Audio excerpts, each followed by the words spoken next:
اللہ رب العالمین والعاقبۃ للمتقین والصلاۃ والسلام علی سید الانبیاء والمرسلین قال اللہ تبارک و تعالی فی کلامہ المجید یا ایھا النبی قل لازواجک وبناتک ونساء المؤمنین یدنین علیہن من جلابیبہن ذلک ادنی ان یعرفن فلا یؤذین۔ ارشاد باری تعالی ہے، اے نبی مکرم صلی اللہ علیہ وسلم اپنی ازواج مطہرات سے، اپنی صاحبزادیوں سے اور جملہ مومن عورتوں سے فرما دیں کہ جب وہ باہر نکلیں تو اپنے اوپر اپنی چادروں کے پلو ڈال لیا کریں، اس طرح وہ بآسانی پہچان لی جائیں گی اور انہیں تنگ نہیں کیا جائے گا۔ اس آیت کریمہ کا شان نزول یہ ہے کہ مدینہ طیبہ میں جب آقا کریم صلی اللہ علیہ وسلم تشریف لائے تو اس سے پہلے چونکہ یہود اور مشرکین وہاں پہ آباد تھے اور ان کے ہاں تمام جاہلانہ رسومات موجود تھیں۔ ان میں سے ایک بری خصلت یہ تھی، رذیل حرکت یہ تھی، نوجوان اوباش لڑکے خواتین کو تنگ کیا کرتے۔ جب عورتیں ضروری کام سے باہر جاتیں تو درختوں کی اوٹ میں کھڑے ہو جاتے، وادیوں میں چھپ جاتے۔ بالخصوص شام کے دھند علاقے میں عورتوں کو تنگ کیا جاتا۔ جب مسلمان خواتین گھروں سے باہر نکلتی تو ان کے ساتھ بھی یہی سلوک کیا جانے لگا۔ تو جب مسلمانوں نے ٹوکا تو وہ لڑکے کہتے کہ ہمیں پہچان نہ ہو سکی اور ہم یہ فرق نہ کر سکے کہ یہ مسلم خاتون ہیں یا اس کا تعلق یہودیوں کے خاندان سے ہے، اگر ہمیں پہچان ہو جائے تو ہم تنگ نہیں کریں گے۔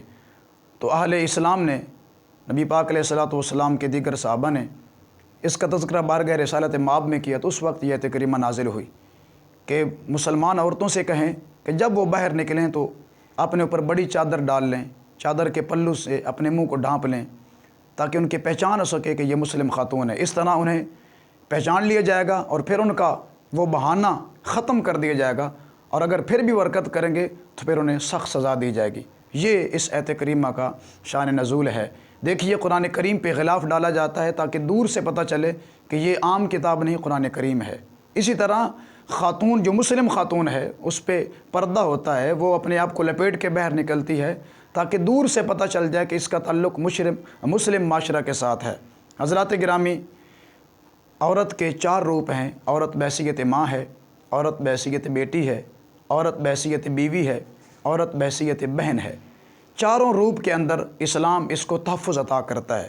ماں ہے تو فرمایا اس کے قدموں میں جنت ہے، بیٹی ہے اس کو بڑی عزت سے نوازا گیا اور فرمایا کہ یہ رحمت ہے، اگر بہن ہے تو پھر بھی اس کو بڑی عزتوں سے نوازا، اگر بیوی ہے تو اسے بھی بڑا احترام دیا گیا۔ تو عورت کو اسلام نے عزت عطا کی۔ حقیقت یہ ہے کہ اسلام سے پہلے عورت لوگوں کا کھلونا بن چکی تھی، اس کی عزت کو پاش پاش کیا جاتا تھا، اس کی عزت کو تار تار کیا گیا، لیکن اسلام نے عورت کو حقوق دیا، اور اسلام وہ پیارا مذہب ہے جو عورتوں کو، مردوں کو حقوق عطا کرتا ہے۔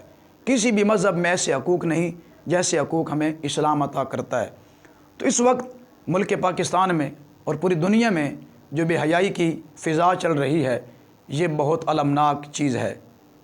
آج ہمارے دلوں کو بڑی تکلیف ہے کہ 14 اگست کے دن مینار پاکستان پہ عائشہ نامی ٹک ٹاکر کے ساتھ جو سلوک ہوا وہ آپ کے سامنے ہے، لیکن اس میں ریزن کیا ہے، وجوہات کیا ہیں، حقائق کیا ہیں؟ ظاہری بات ہے، اگر آپ گوشت کے چند ٹکڑے سڑک پہ پھینکتے ہیں تو کتے نوچنے کے لیے آئیں گے۔ اگر وہی گوشت آپ شاپر میں بند کر کے رکھ دیں تو اس کے قریب کوئی کتا نہیں آئے گا، کوئی درندہ اسے نوچے گا نہیں۔ وہ پڑا خراب تو ہو سکتا ہے لیکن اسے کوئی نقصان نہیں پہنچا سکتا۔ یہی مثال عورت کی ہے، جب اس پر پردہ ہوگا اسے کوئی اوباش نوچنے کے لیے قریب نہیں آئے گا۔ اور جب عورت خود دعوت دے رہی ہو تو پھر نوجوان تو پہلے ہی تیار ہیں اور شیطان بھی اپنا کردار ادا کرنے کے لیے ہمہ وقت تیار بیٹھا ہے۔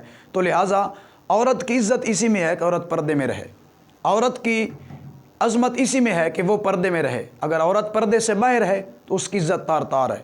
ایک درویش لوگوں کے ہجوم میں آئے، اپنی مٹھی کو بند کر کے لہراتے ہوئے آئے اور کہنے لگے بتاؤ میری مٹھی میں کیا ہے؟ کسی نے کہا سونا ہے، کسی نے کہا چاندی ہے، کسی نے کہا ہیرے جواہرات ہوں گے۔ اس درویش نے مٹھی کھولی تو اس میں چند کنکریاں تھیں، تو فرمایا یہی عورت کے پردے کی مثال ہے۔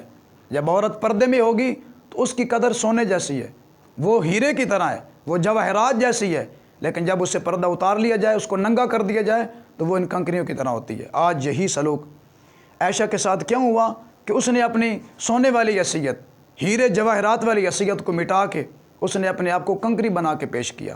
اے عائشہ، اگر تو واقع عائشہ ہوتی اور تیرا کردار بھی سیدہ عائشہ ام المومنین جیسا ہوتا تو آج تجھے مینار پاکستان پہ سلام پیش کیا جاتا، تجھے ذلیل کیا گیا، تجھے رسوا کیا گیا۔ اس میں نوجوانوں کا قصور بھی ہے لیکن آپ کا قصور بھی ہے۔ کس نے کہا تھا کہ آپ چادر کے بغیر ملک پاکستان میں اور اتنے بڑے ہجوم میں آ کر اپنے حسن کی نمائش کریں؟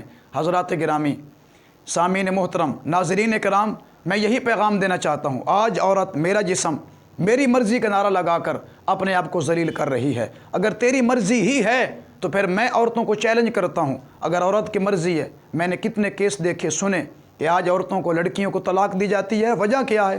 وہ کہتے ہیں میری گھر والی کے پیٹ میں بچیاں ہی ہیں، بیٹے کیوں نہیں ہوتے؟ میں نے کہا اگر تیری مرضی ہے تو اپنی مرضی کے ساتھ بیٹا پیدا کر کے دکھانا۔ یہ جسم ہمارا ہے لیکن مرضی ہماری نہیں چلے گی، اور ہمیں عزت اس وقت نصیب ہوگی جب ہم اپنے معاملات کو، اپنے رویوں کو اور اپنے اخلاقیات کو اسلام کے مطابق ڈالیں گے۔ اسلام سے جتنا دور چلے جائیں گے ہم اتنا حقیقت سے دور جائیں گے، ذلت کے قریب ہوتے جائیں گے، اور جتنا اسلام کے قریب آئیں گے اتنا عزت کے قریب آتے جائیں گے۔ آج یہی میرا پیغام ہے، اپنی بہنوں کو، بیٹیوں کو پردہ کروائیں، انہیں سیدہ کائنات کی چادر تطہیر کا سایہ دیں، اور انہیں قرآن کریم کی تعلیمات کے سانچے میں ڈالیں۔ پھر اس معاشرے میں کسی عائشہ کے ساتھ برائی اور بدتمیزی نہیں کی جائے گی، پھر ہر ایک کو عزت کا سلام پیش کیا جائے گا۔ اللہ تعالیٰ کی بارگاہ میں دعا کرتے ہیں، اللہ کریم ہمیں حقائق کو سمجھ کر عمل کی توفیق عطا فرمائے۔ السلام علیکم ورحمۃ اللہ وبرکاتہ۔